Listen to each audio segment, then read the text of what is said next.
Hi, in this video, so I'm going to show you how you can change the battery in your Nintendo Switch Pro controller. It's very easy to do. You can buy them from places like eBay and Amazon. This is an original one, but you can get plenty of aftermarket ones as well. It is a CTR003. So we need a little Phillips screwdriver. I'm using a Phillips Zero, but a small little crosshead will do the job. So we need to undo these two screws here and here.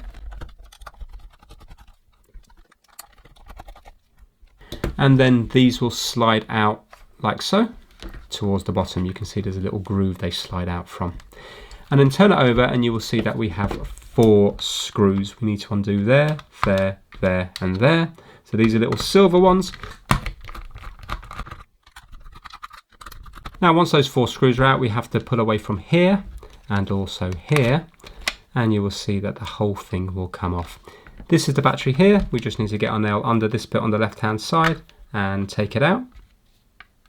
And then you get your replacement one. You're going to be putting these contacts into this bit here. So push them this way in first of all with the contacts against there, and then just push down. You can see that's fully home.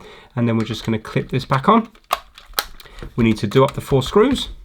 Remember the silver ones. And we need to put these back on. So we're going to be putting them on this way to marry up with here. And you can see that there's a little line here and here. They need to go into the grooves. So just line them up with the grooves and then they will slide nicely home there and here. And now do up the 2 black screws. So that is it. Hopefully your Pro controller will come to life again.